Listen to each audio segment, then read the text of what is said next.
मध्यंतरी त्या पुण्याजवळ कुणीतरी बाबासाहेब आंबेडकरांच्या पुतळ्याची विटंबना केली.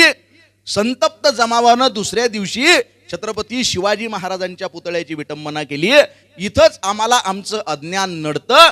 हीच माझ्या विचारांची परंपरा आहे की चौदार तळ्याचा सत्याग्रह बाबासाहेब आंबेडकरांनी केला, पण चौदार तळ्याचा सत्याग्रह करण्याच्या आधी त्यांनी रायगडावर जाऊन छत्रपती शिवाजी महाराजांच्या समाधीचं दर्शन घेतलं आणि नंतर चौदार तळ्याचा सत्याग्रह केला. ही विचारांची आपली परंपरा आहे. आणि पालखीला खांदा देण्याचा अधिकार वडारण रामोशी समाजाच्या लोकांना नव्हता. पालखी निघाली, छत्रपती शिवाजी महाराज म्हटले या पालखीला खांदा द्या. त्यावेळेस पंत म्हटले महाराज माफ करा, आपला धर्म बुडेल, देव भंगेल, देव पाटेल. त्यावेळेस शिवाजी महाराजांनी 350 वर्षापूर्वी विज्ञानवाद मांडला. माझा राजा म्हटला अरे हा जो देव आहे ना दगडात, हा दगडाचा असताना छन्नी हातोड्याचे घाव घालून या वढारण रामोशी समाजाच्या लोकांनी त्याला मूर्त स्वरूप देवपण प्राप्त करून दिलं. त्यावेळेस शेकडो वेळा यांच्या सावल्या, यांच्या लेकरा बाळांच्या सावल्या त्याच्यावर पडल्या. देव भंगला नाही, धर्म बुडाला नाही. देव दगडात राहत नसून तो माणसात राहते हे सांगणारा राजा छत्रपती शिवाजी महाराज, हे आपल्याला कळणं गरजेचं आहे. ही आपली विचारांची लढाई आहे. शिक्षकाने प्रश्न केला देव म्हणजे काय रे, एका शब्दातच सांग राजा म्हणजे काय रे. प्रश्न होता तिसरा तो आगळा न वेगळा, ज्ञान स्वाभिमान बुद्धिमान म्हणजे काय रे. सुंदर प्रश्न आहेत की नाही. उत्तर बघा त्या लहान लेकराची. देव म्हणजे काय त्यानं फक्त माय लिहिलं, राजा म्हणजे काय त्यानं शिवराय लिहिलं. देव म्हणजे काय त्यानं फक्त माय लिहिलं, राजा म्हणजे काय त्यानं शिवराय लिहिलं. ज्ञान स्वाभिमान बुद्धिमान त्याला आलं नाही, ज्ञान स्वाभिमान बुद्धिमान त्याला आलं नाही. तिथं त्यानं एक शब्द भीमराय लिहिलं, तिथं त्यानं फक्त मग भीमराय लिहिलं. ही कबीरांपासनं, महात्मा फुलेंपासनं, शाहू महाराजांपासनं, गाडगेबाबांपासनं, बाबासाहेब आंबेडकरांपासनं, तुकडोजी महाराज गाडगे बाबा, ही सर्वांगीण असलेली आपली परंपरा, आपली विचारधारा ही खऱ्या अर्थानं जपणं गरजेचं आहे. आणि कार्यक्रमाच्या सुरुवातीला सांगणं गरजेचं आहे ही माझी विचारधारा आहे. मला खरंच मगाशी वाटलं होतं की बा पब्लिक खतरनाक आहे, कशी आहे काय आहे, पण तुमच्या टाळ्या बघून माझ्या लक्षात आलेलं आहे की जिंदादिल लोकांच्या पुढे खऱ्या अर्थानं मी बसलेलो आहे. खऱ्या अर्थानं माझ्या मित्राला तुम्ही एवढ्या टाळ्या, एवढी दाद दिली, त्याच्यावरनं लक्षात आलं की रसिक लोक माझ्या समोर बसलेले आहेत. सगळा पेंडॉल भरून सुद्धा जर मागं लोक उभी राहत असतील एकमेकांच्या खांद्यावर, आणि खरंच ती उभी राहिली का हे बघायला परत महिला वर्गाने बघितलं. याचा अर्थ अजूनही तुमचा माझ्यावर विश्वास बसलेला नाही. माझ्यावर तुम्हाला विश्वास ठेवायला लागेल. जोपर्यंत तुमचा माझ्यावर विश्वास बसणार नाही, मी राजकीय माणूस नाही हे कन्फर्म सांगतो. तुम्हाला बॉन्डवर लिहून देऊ का? राजकीय माणसांचा माझा संबंध नाही साहेब, आणि राजकीय लोकांशी संबंध येण्याचा विषय नाही, कारण माझा त्यांच्यावर कवडीचा विश्वास नाही. मी ज्याला निवडून देतो तो कधीच एका पक्षात राहत नाही. म्हणून माझा आता राजकीय किंवा नेता असा मी शब्द वापरला की त्याचा अर्थ तुम्ही आपल्या कार्यक्रमाला जे राजकीय लोक आलेले नाहीत त्यांच्याबद्दल मी बोलतोय असा गृहीत धरा. आपल्या कार्यक्रमाला जर राजकीय लोक आलेले असतील तर ते सगळे समाज सुधारक आहेत असं आपण गृहीत धरू. मला इथून सुखरूप घरी जायचं आहे. माझा राजकीय लोकांचा संबंध नाही. माझं स्पष्ट मत आहे. तुम्हाला वाटत असेल हो एका पक्षाचा आहे त्या पक्षाचा आहे, नाही. आपला पक्ष एकच, बाबासाहेब आंबेडकर आणि छत्रपती शिवाजी महाराज. याच्या पलीकडे आपला पक्ष नाही. मला लोक विचारतात काय तुमची विचारता? अबे म्हटलं मी कट्टर शिवसैनिक आहे, पण मी असा शिवसैनिक आहे छत्रपती शिवाजी महाराज आणि मी, आमच्यामध्ये तिसरा कोणी नाही. मी कट्टर भीमसैनिक आहे, पण मी असा भीमसैनिक आहे बाबासाहेब आंबेडकर आणि मी, आमच्यामध्ये तिसरा कुणी नाही. मी म्हणत असतो मंदिरात देवळात देव शोधू नका, मशिदीत अल्लाह शोधू नका. नास्तिक आहे हो, मी आस्तिकच आहे, पण मी असा आस्तिक आहे तो निर्मिक, आणि मी, आमच्यामध्ये तिसरा दलाल कुणी नाही. लक्षात ठेवा. त्यामुळे या राजकीय लोकांचा ना आपला दादा संबंध नाही. माझा कुठलाच पक्ष नाही. तुम्हाला वाटू शकतं माझ्या कार्यक्रमामध्ये या पक्षाचा सपोर्ट, या पक्षाचा. माझं स्पष्ट मत आहे सगळेच्या सगळे पक्ष हे बोगसच असतात असं नाही. मला पूर्ण बोलू द्या, नाही ती एका कार्यक्रमात कॉलेजच्या मी असाच बोलत होतो, जागेश्वरी विद्यालयात कार्यक्रम चालू होता. तो कार्यक्रम ज्यानं घेतला होता तो सुयोग माझा मित्र बी इथं आलेला आहे, त्याला माहित आहे ती घटना. कॉलेजचे पोरं होती, मी कॉलेजच्या पोरांना म्हटलो, गळे हो राजकीय लोकांच्या नादी लागून नका, हे सगळेच्या सगळे राजकारणी बोगसच असतात. मी असं बोललो आणि माझ्या लक्षात आलं माझ्या मागं स्टेजवर 4-5 राजकीय लोक बसेल आहेत. म्हटलं आता मार खाणे आपल्याला. सेकंदात वाक्य बदललं अंबोरे साहेब. मी म्हटलं गळे हो राजकीय लोकांच्या नादी लागू नका, हे सगळेच्या सगळे राजकारणी बोगसच असतात. असं नाही, काही काही राजकीय लोक चांगले असतात आणि त्यातले जे निवडक चांगले चांगले राजकीय लोक आहेत तेच आपल्या स्टेजवर बसलेले आहेत. तेव्हा मी वाचलो खरं तर. पण महत्वाचं म्हणजे राजकारणाचा आणि आपला साहेब खरंच संबंध नाही, कारण राजकीय लोक कधीच कुणाचे झाले नाहीत. एका नेत्याचं पोरग त्याला म्हणते, बाबा मला राजकारणात यायचं आहे म्हणे, तुला फसवता येते का लोकायले? रक्तात फसवेगिरी नाही तोपर्यंत राजकारणात येता येत नाही. हे म्हणे बाबा मी तुमचंच पोरगाव ना, रक्तात आली असेल ना, शानपणा करू नको म्हणे, तुला राजकारणात येता येणार नाही. नाही म्हटलं मला राजकारण शिकायचं म्हणजे शिकायचं. असं का, चाल म्हणे तुला राजकारण शिकवतो. त्याला शेतात नेतो, म्हटलं या आंब्या झाडावर चढ, ते चढतंय. आता म्हटलं वरनं उडी मार, पडल ना म्हणे, मी लागल ना, काळजी करू नको म्हणे, मी खाली उभा राहतो तुला पकडतो. पकड चाल ना म्हणे बाबा, अबे म्हणे विश्वास ठेव मायावर, मी बाप आहो तुआ. ते पोरगोवरनं उडी मारताय, यो नेता पक्षप्रमुख झाडाखालनं बाजूला सरकतो. ते आदळतो ढुंगणार, रडता रडता म्हणते बाबा हा विश्वासघात केला तुम्ही, मला पकडलं नाही. अबे म्हणे राजकारणातला हा पहिला धडा आहे ना, राजकारणात स्वतःच्या बापावर विश्वास ठेवायचा नाही. वा वा वा वा, तुमचे चेहरे तुमच्या टाळ्या बघून इतका आनंद झाला. वा वा वा, थांबा थांबा, वाजू नका आता, गेला तो वेळ गेला, टाळ्या वाजवायची वेळ गेलेली आहे. पण इतके हसतमुख चेहरे महाराष्ट्रात साहेब एवढे कार्यक्रम केले, पण एवढे खरंच मनमिळव आणि दिलदार रसिक मी तुमच्या इथं या पुसदमध्ये पहिल्यांदा बघितले. असं नाही, खूप ठिकाणी खूप ठिकाणी असे रसिक मी बघितलेले आहेत. पण प्रशंसा केली की प्रत्येकाला बरं वाटतं. पण मी काही राजकारणी माणूस नाही, हे तुम्ही मनापासून पहिल्यांदा समजून घेणं गरजेचं आहे. आणि राजकारणी लोकांशी माझा काही संबंध नाहीये, कारण या पृथ्वी तलावर आदी मानवाला लागलेला अत्यंत महत्वाचा शोध म्हणजे अग्नीचा शोध होता साहेब. अन्न शिजवण्यासाठी आणि शिजवून ते खाण्यासाठी. दगडाला दगड घासला की ठिणग्या पडतात, आग लागते, वणवा पेटतो, जंगलाच्या जंगल बेचिराग होतात. पण आज आपल्या समाजात या राजकीय लोकांना आणि धर्मकंटकांना लागलेला अत्यंत महत्वाचा शोध म्हणजे धर्मांधतेचा शोध आहे, जातीयतेचा शोध आहे. धर्माला धर्म घासला, जातीला जात घासली की ठिणग्या पडतात, आग लागते, वणवा पेटतो, मानवता जळून खाक होते. या मानवतेच्या पेटलेल्या अग्नीवर पाहिजे तशी त्याची पोळी भाजून घेण्यास तो राजकारणी मोकळा होतो. मग अलीकडे टोपी, पलीकडे टिळा, अलीकडे भगवा, पलीकडे निळा, यांच्या मध्ये दाबला जातो माणुसकीचा गळा. हा माणुसकीचा गळा दाबल्या जाऊ नये असं वाटत असेल तर तिरंगा आपण मातीमध्ये पेरणं गरजेचं आहे. हा पक्ष नाही, तो पक्ष नाही, कुठल्याच पक्षाला मी सपोर्ट का करत नाही, कारण अस्पृश्यांचे, दलितांचे, बहुजनांचे मत घेऊन सत्तेवर बसणाऱ्या लोकांनी सुद्धा तीच कामं केलेली आहेत, हे माझं स्पष्ट मत आहे. अरे हत्याकांड दलितांचे होते, तुमचे रक्त का गोठत नाही? वस्त्या जाळल्या जातात दलितांच्या, तुमच्या नैनी अश्रू का दाटत नाही? अबे हाल बघून दलितांचे तुमचे काळीज का फाटत नाही? आणि दलितांच्याच मतावर राज्य करता अबे भाड खावांनो, तुम्हाला लाज कशी वाटत नाही? ही लाज वाटली पाहिजे या राजकीय लोकांना, लक्षात ठेवा. म्हणून या नेत्याच्या विरोधात बोलत असतो. वामनदादा कर्डक फार सुंदर लिहितात बरं. तुझ्या हाती तूप आलं, तुझ्या हाती साय, तुझ्या हाती तूप आलं, तुझ्या हाती साय. अरे पण समाजाचं काय रगड्या, समाजाचं काय, समाजाचं काय रगड्या, समाजाचं काय. तुझ्या हाती आहे गड्या समाजाची नाडी, बसायाला गाडी, तुला राहायाला माडी. अबे धंदा तुझा असा सांग आहे तरी काय, अबे धंदा तुझा असा सांग आहे तरी काय. समाजाचं काय रगड्या, समाजाचं काय, समाजाचं काय रगड्या, समाजाचं काय. हे समाजाचं घेणं देणं राजकीय लोकांनी नाही ना, म्हणून मी राजकीय लोकांचा जरा द्वेष करत असतो.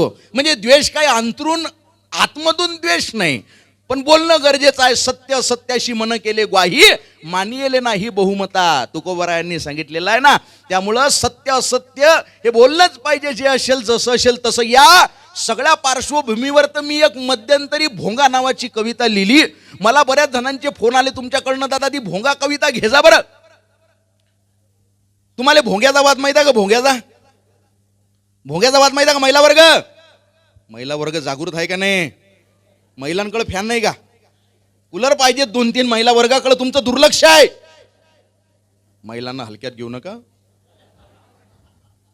महाराष्ट्रातल्या राजकीय लोकांनी त्यांना हलक्यात घेतलं होतं, मग लाडक्या बहिणींनी त्यांना दाखवून दिलं. विरोधी पक्षातही कुठे ठेवलं नाही. लाडक्या बहिणींनो, हे तुम्हाला घाबरो का न घाबरो, मी तुम्हाला सगळ्यात जास्त घाबरतो.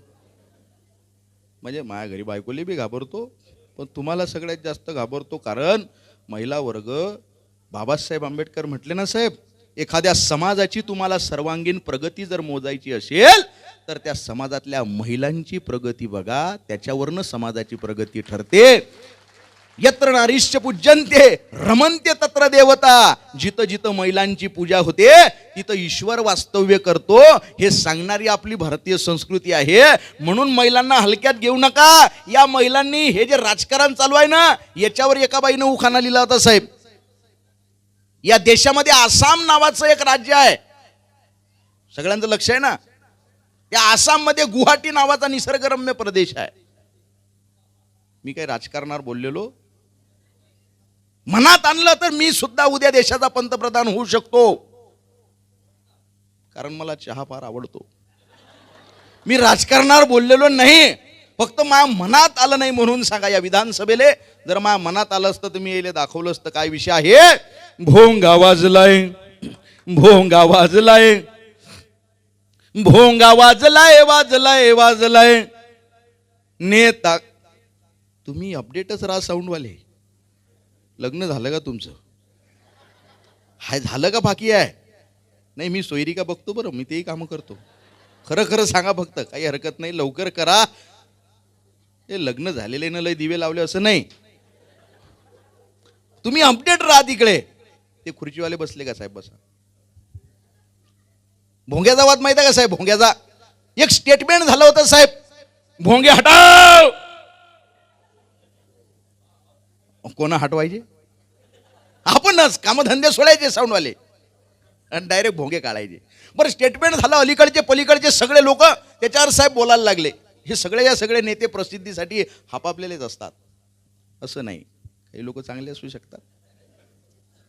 पण स्टेटमेंट झालं. आमच्याकडे तर राजकारणात इलेक्शनले, तुमच्याकडे राजकारण कसं होते पुसत मध्ये मला माहित नाही, मी काही तुमच्या राजकारणावर बोलत नाही, पण आमच्याकडं सरपंच पदासाठी उभा असते एखादा झेंडूबाम,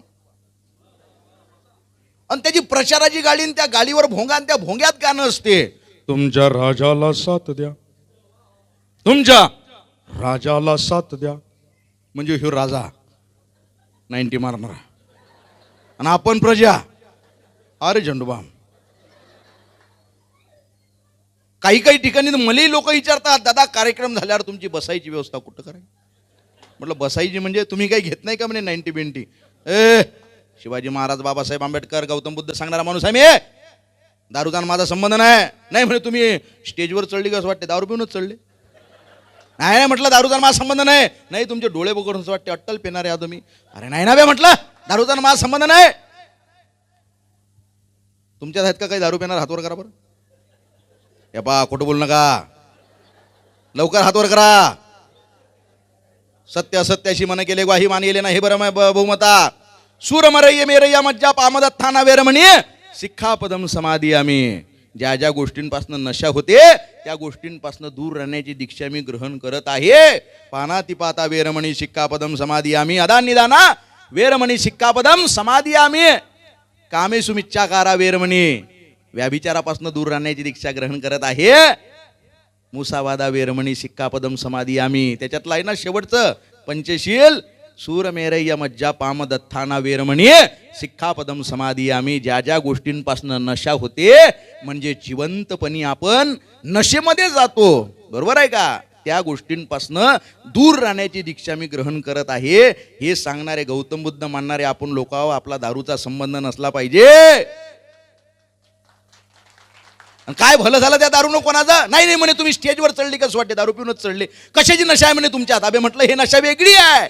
शराब पीने वालो, सिगरेट पीने वालो नशा करो, लेकिन नशा ऐसा करो कुछ देर तक टिक सके, यूं नहीं कि रात को पी सुबह को उतर जाएगी. मेरे वतन से दिल लगा के देख, जिंदगी नशे में गुजर जाएगी. नशा नशा ही अशी पाहिजे ना. तुमच्या राजाला 7 द्या, दारू प्याला 50 द्या. अहो नेता म्हणजे रयतेचा सेवक असतो. राजे फक्त 2च, छत्रपती शिवाजी महाराज आणि डॉक्टर बाबासाहेब आंबेडकर. 2च राजे इथे गाजले कोकण पुण्यभूमीवर, एक त्या रायगडावर, एक चवदार तळ्यावर. तुमच्या राजाला 7 द्या. भोंगा वाजलाय वाजलाय वाजलाय, नेता गाजलाय नेता गाजलाय, नेता गाजलाय गाजलाय गाजलाय. भोंगा वाजलाय भोंगा वाजलाय, भोंगा वाजलाय वाजलाय वाजलाय. पोटा पाण्याची सोडून काम, म्हणा जय जय जय श्रीराम, जय श्रीराम. थांब रे, काय झालं तुले? जय श्रीराम. थांब, झालं काय? काय करतो तुम्ही? सुशिक्षित बेरोजगार आहे. बाप काय करतो? तू अभिगारी काम करतो. मग घरी जाय, कामधंदे कर, नोकरी कर. राजकीय लोकांच्या नादी लागून फायदा आहे का? माही श्रद्धा आहे, मग श्रद्धा घरी ठेवी. बरं, गावात रामराम करण्याची पद्धत आहे की नाही? सगळ्या गावात रामराम करण्याची पद्धत आहे. ते रामराम बदललं, जय श्रीराम. थांब, रामाचा फोटोही बदलला. बरं, 6 पॅक, ट्रायसेप, बायसेप, पैलवान केलं रामले. मर्यादा पुरुषोत्तम राम होते, पैलवान केले. बाण बिन धनुष्य बाण फार डीप विषय आहे. बरं, वेळ कमी आहे आपल्याकडं. पोटा पाण्याची सोडून काम, म्हणा जय जय जय श्रीराम.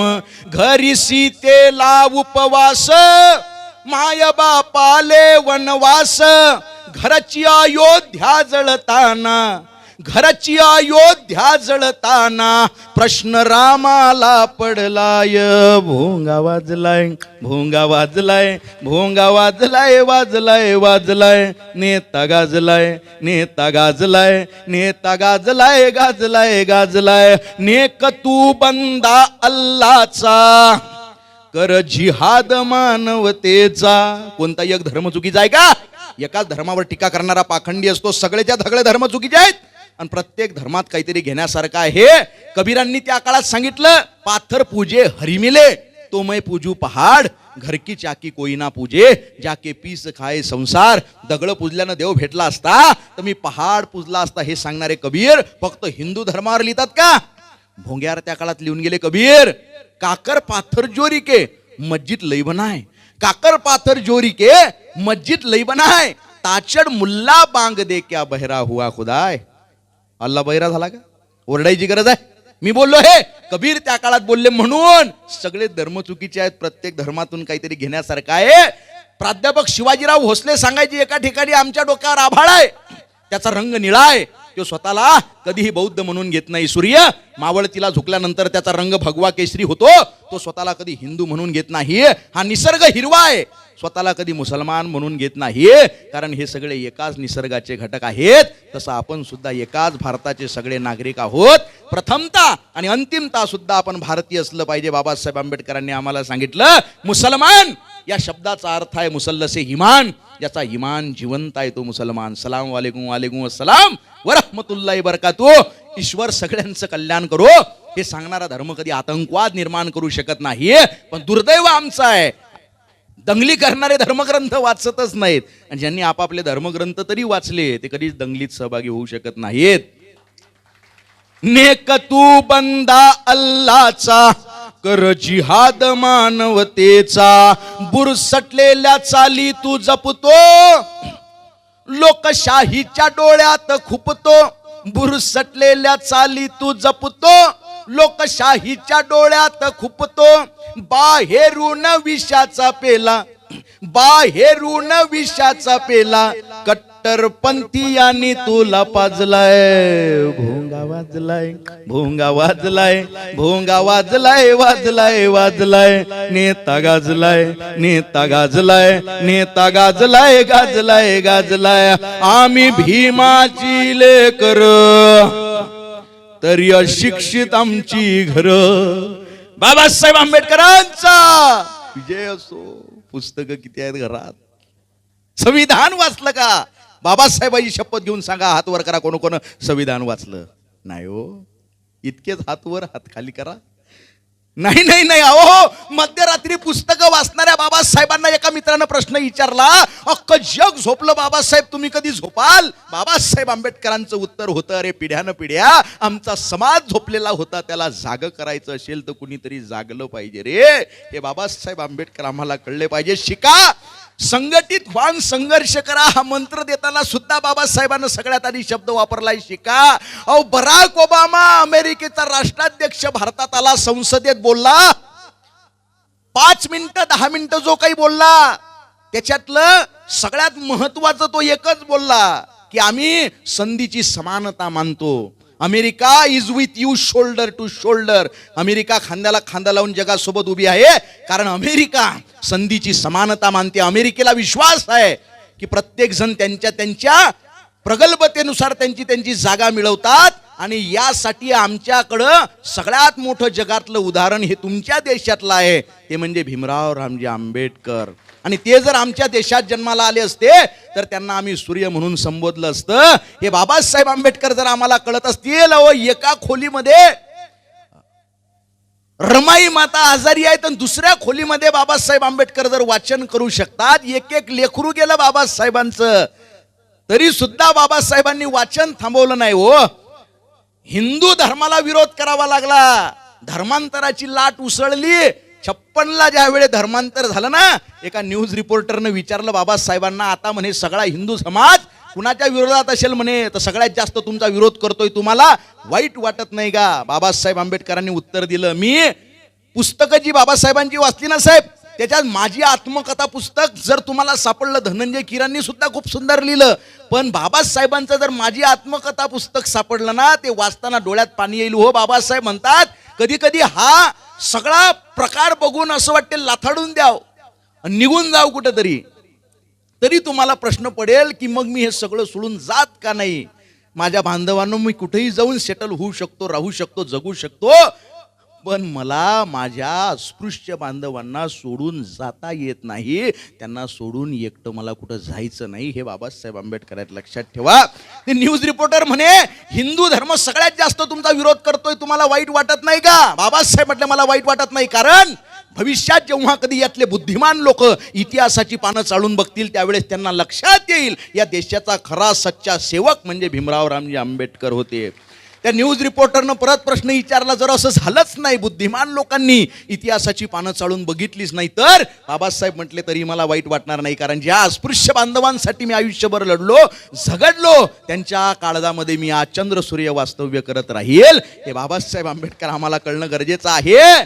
वेशीवरल्या पाचोळ्यातून, वेशीवरल्या पाचोळ्यातून मशाल पेटवली, वा भीमा लेकरांसाठी तू हयात घालवली.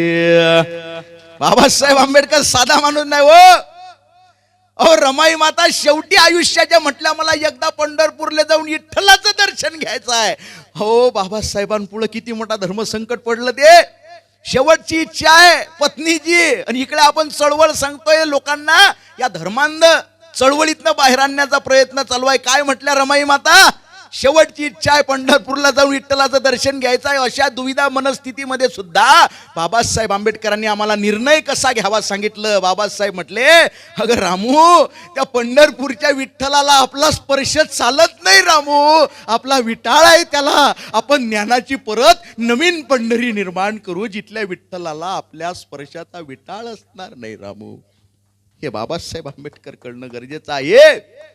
वेशीवरल्या पाचोळ्यातून मशाल पेटवली वाभिमा लेकरांसाठी तू हयात घालवली. गावाने वेशीला केलेले वंदन होता तू. काळजाचे कान करा बर. गावाने वेशीला केलेले वंदन होता तू. अजूनही दरवळ आहे कुठले चंदन होता तू. येणाऱ्या सगळ्याच पिढ्यांची, येणाऱ्या सगळ्याच पिढ्यांची स्वप्ने वाचवली वाभिमा लेकरांसाठी तू हयात घालवली.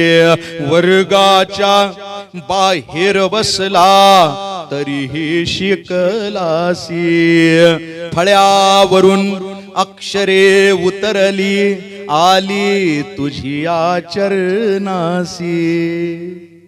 वर्गाच्या बाहेर बसवलं ना, वर्गात बसवलं, जर ती चपला काढतात लोक तिथं बसवलं. एवढा अपमान बाबासाहेब आंबेडकरांचा झाला हो. पण म्हणून काही देशातल्या लोकांचा द्वेष केला नाही हो बाबासाहेबांनी. जर्मनीमध्ये हिटलर नावाचा माणूस जन्माला आला, त्याच्या पिढ्यांवर अन्याय झाला, त्यानं शस्त्र उचललं, 80 लाख लोक मारून टाकली. बाबासाहेबांच्याही पिढ्यांवर अन्याय झाल्या, पण माझ्या बाबासाहेबांनं शस्त्र उचललं नाही, लेखणी उचलली, भारताचं संविधान जगाला दिलं. लक्षात ठेवा, हे बाबासाहेब करणं गरजेचं आहे. किती सुंदर लिहिलं मग अशी आबेद भाऊ ना, की कोई चिल्ला कर कोई चीख कर चला गया, कोई स्कूल से जिंदगी का सबक सीख कर चला गया, एक लड़का स्कूल के बाहर बैठकर इस भारत की तकदीर लिख कर चला गया. भारताची तकदीर लिहिण्याचं काम बाबासाहेबांनी. बरं, बाबासाहेबांना वर्गात बसवलं, चपला काढतात तिथं बसवलं, मग वर्गात बसवलं कशासाठी हा प्रश्न पडला का सगळ्यांना? याला उत्तर म्हणून मागं जायला लागतं. तुम्हाला पुणे माहिती आहे का? पुणे, पुण्यामध्ये पर्वती माहिती आहे का काही लोकांना? पर्वती स्वारगेट जवळ, त्या पर्वतीच्या पायथ्याशी जेवढे काही ब्राह्मण असायचे त्याच्यातलं उच्च कुलीन ब्राह्मणाला जास्त दक्षिणा दिल्या जायची. दक्षिणा वाटपाचा कार्यक्रम असायचा, दक्षिणा प्राइज फंड असं त्याचं नाव होतं. ती दक्षिणा देण्याचा जो उच्च कुलीन ब्राह्मण त्याला जास्त, मध्यम कुलीन कमी, कनिष्ठ कुलीन अजून कमी. मग परत दुसऱ्या बाजीरावाच्या काळात ते बदललं.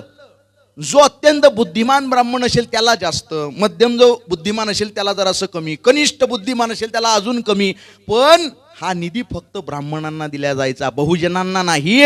मग तो निधी बहुजनांकडे वळवण्यासाठी भवाळकर, जोशी, लोकहितवादी गोपाळ हरी देशमुख माहिती आहे ना, त्यांचे वडील यांनी एक अप्लिकेशन लिहिलं की बा हा निधी बहुजनांकडे सुद्धा वळवण्यात यावा.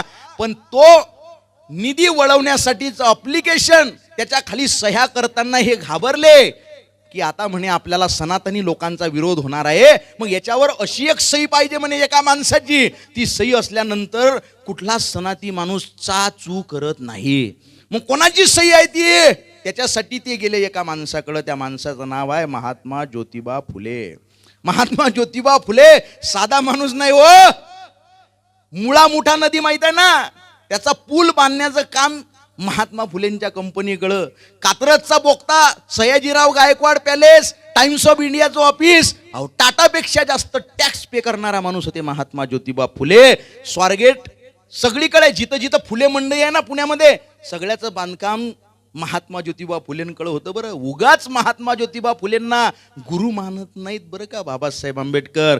त्यांचं गुलामगिरी, शेतकऱ्याचा आसूड कधीतरी एकदा वाचून घ्या. इतक्या प्रखरपणे त्या काळात सावित्रीबाई फुलेंना बाळ होत नव्हतं, लोक म्हटले दुसरं लग्न करा. त्या काळात सगळ्या पुरुषांना सांगणं गरजेचं आहे, त्या काळात महात्मा ज्योतिबा फुले म्हटले की जर मी लग्न दुसरं केलं आणि तिलाही जर बाळ झालं नाही तर मी काय करू? काय तुमच्याकडे पुरावा आहे की दोष फक्त सावित्रीमध्ये असेल? माझ्यात सुद्धा दोष असू शकतो. ही म्हणतात विचारधाराची प्रबोधन करत, त्याला म्हणतात प्रबोधन. महात्मा ज्योतिबा फुलेंनी सही केली. आता ते दिवस ठरला, ते अप्लिकेशन नेऊन शनिवार वाड्यावर द्यायचं गव्हर्नरकडं. सगळीकडे पॉम्पलेट लागले, त्या काळातले पॉम्पलेट त्याचे की जो कोणी ते अप्लिकेशन घेऊन शनिवार वाड्यावर जाईल, त्याचं मुंडकं कापण्यात येईल. सगळीकडे सभा झाल्या, दहशतीचं वातावरण निर्माण झालं. सगळे परत घाबरले. भवाळकर, जोशी, सगळी लोक परत महात्मा ज्योतिबा फुलेंकडे गेले. महात्मा ज्योतिबा फुले म्हटले, घाबरू नका रे, आपल्या पाठीमागं खतरनाक माणूस आहे. त्या माणसाचं नाव आल्यानंतर परत आता कोणी चाचू करणार नाही. मलाही ज्या वेळेस अडचणी आल्या त्यावेळेस तो माणूस माझ्या पाठीशी उभा आहे. त्या माणसाचं नाव आहे गंज पेठेतले लहुजी वस्ताद साळवे. त्यांनी 200 महारांची फलटणच पाठवली. तुम्ही शिंगम पिक्चर पाहिला ना, तो शिंगम पिक्चर त्या काळात झालेला आहे. पुढे 100, मागं 100, मधात हे 3 जण शनिवार वाड्यावर गेले, अप्लिकेशन दिलं. एकाही सनातनी माणसानं चाचू केलं नाही, कारण ऑर्डरच होती त्याचे मुंडके कापून टाकायचे, हातपाय तोडून टाकायचे. कोणीच पुढे आलं नाही. नंतर तो निधी वळवल्या गेला. ज्या ज्या शाळांमध्ये अस्पृश्यांची लेकरं, मायनॉरिटी ज्याला आपण म्हणतो, शिकत असतील त्या त्या शाळांना निधी वळवण्यात आला. म्हणून बाबासाहेब आंबेडकरांसारख्या माणसाला वर्गाच्या बाहेर का होईना बसवण्यात आलं. वर्गाच्या बाहेर बसला तरीही शिकलासी, फळ्यावरून अक्षरे उतरली आली तुझिया चरणासी. त्याच अक्षरांवर देशाची, साहेब त्याच अक्षरांवर देशाची घटना अवतरली. वाभिमान लेकरांसाठी तू हयात घालवली. मनुस्मृतीचा जाळून कचरा हिरवळ केली तू. महाडचे ते अशुद्ध पाणी निर्मळ केले तू. चवदार तळ होतं का ते? बाटलेलं पाणी होतं ते. जातीयता होती त्या पाण्यात. बाबासाहेब आंबेडकरांचा स्पर्श झाला आणि ते पाणी शुद्ध झालं, निर्मळ झालं, चवदार झालं. लक्षात ठेवा, मनुस्मृती बरोबर होती म्हणतात काही काही लोक झेंडूबाम. ज्या मनुस्मृतीमध्ये लिहिलेलं आहे, महिला कुमारिका असू द्या, तरुण असू द्या, ज्येष्ठ असू द्या, कुठल्याही परिस्थितीत महिला ही स्वतंत्र राहता कामा नये. महिलांना पाप क्षालनाचे मंत्र उच्चारण्याचा अधिकार नाही. त्यामुळं त्यांना स्वर्ग प्राप्त होऊ शकत नाही, त्यांचे पापच नष्ट होऊ शकत नाही. स्त्री ही नरकाचं द्वार आहे असं सांगणारी मनुस्मृती जाळण्याचं काम बाबासाहेबांनी केलेलं आहे. मी अख्खी मनुस्मृती वाचली, मला त्याच्यात फार काही ऍक्सेप्ट करण्यासारखं दिसलं नाही. आणि बाबासाहेबांनी जाळली म्हणजे ब्राह्मण समाजाची लोकही होते जाळण्यामध्ये. एक एक पान वाचायचे, पटलं का नाही पटलं टाका मग आगीत, अशी करून जाळली ती मनुस्मृती.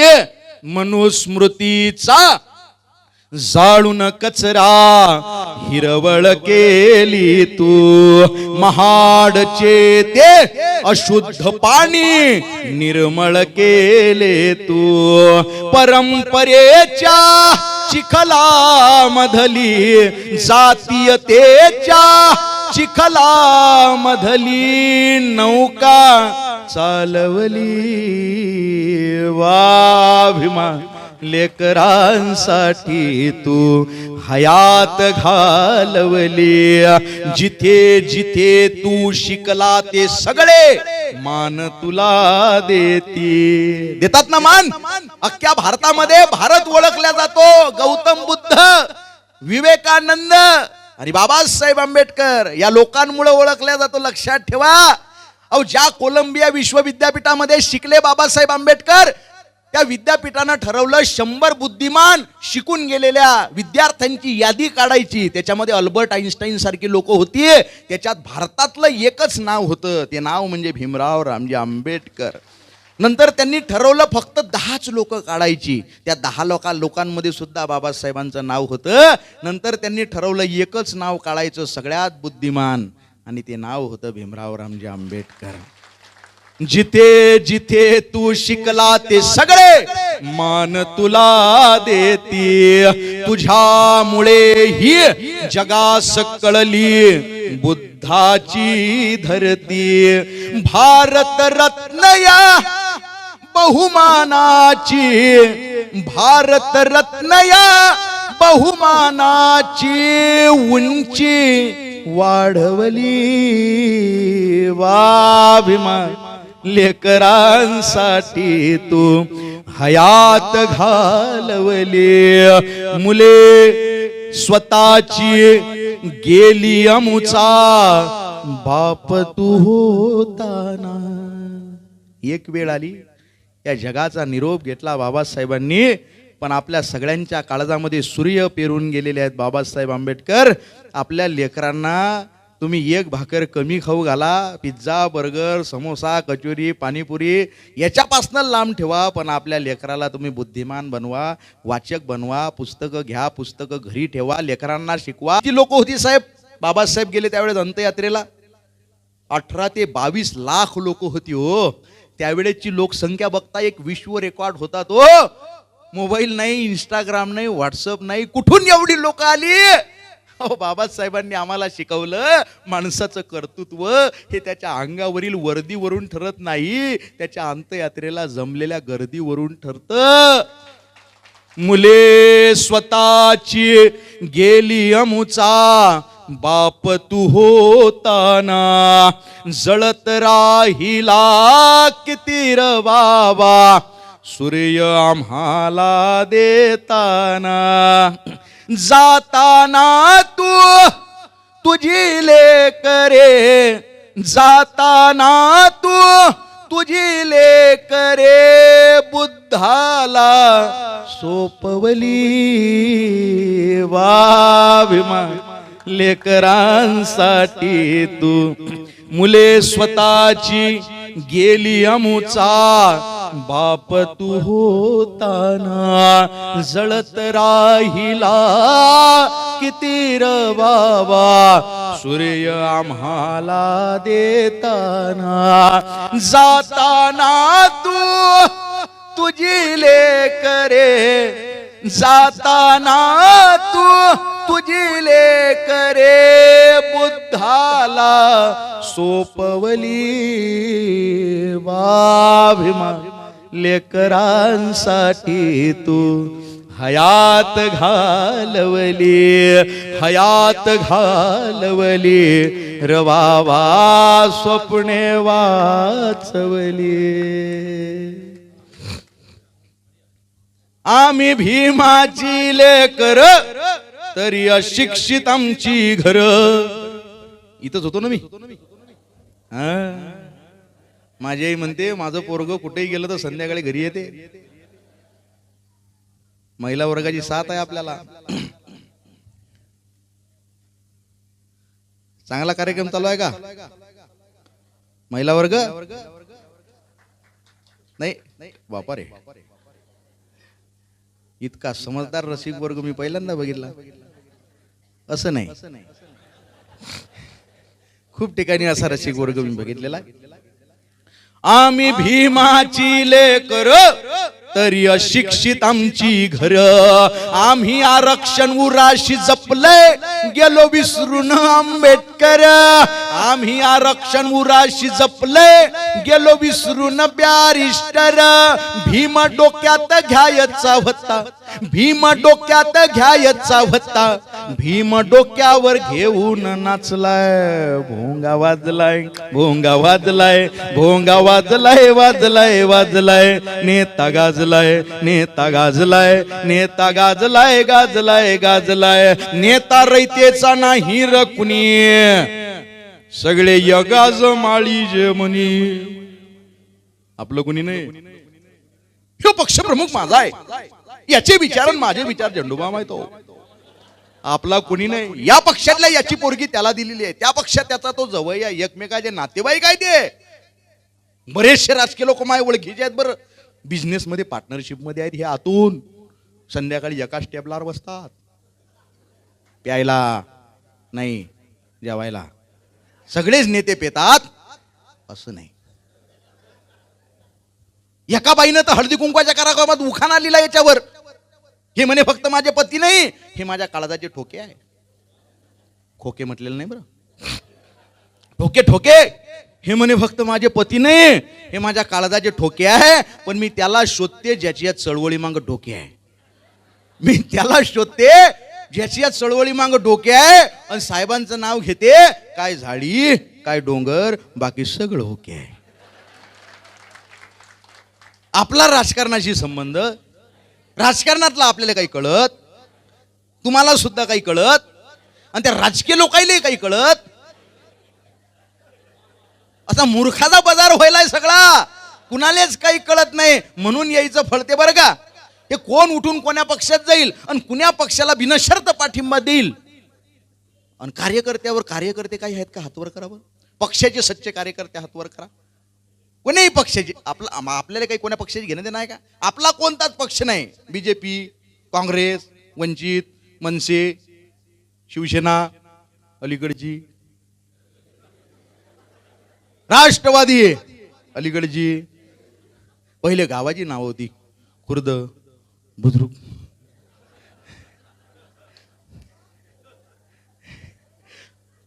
आपला कोणताही पक्ष एका कार्यक्रमानंतर सगळे फक्त कार्यकर्ते लक्षात ठेवा, कोणत्यातरी पक्षाचे नेता जर कार्यकर्त्याचं आयुष्य सेटल करून देत असेल तर खऱ्या अर्थानं तो नेता आहे बरं का. पण त्यानं जर कार्यकर्त्याचं आयुष्य सेटल करून दिलं तर त्याचं काम कोण करणार आहे. त्यामुळं कार्यकर्त्यांनो, सगळ्यात इमानदार प्रामाणिक माणूस म्हणजे कार्यकर्ता असतो. अत्यंत निर्मळ मनाचा, त्याला वाटतं पक्ष आपल्याच खांद्यावर उभा आहे. तिसऱ्या दिवशी त्याला कळतं आपला नेता कोण्या पक्षात आहे. एका कार्यक्रमानंतर आम्ही चहा घेत असताना एका आमदारानं, एक पोरगा चहा घेऊन आला, त्याची ओळख दिली मला करून. अनंत भाऊ, तालुक्यातल्या सगळ्या तरुणांची जबाबदारी याच्या खांद्यावर आहे म्हणे. वाघ आहे आमचा, वाघ चहा घेऊन आला होता.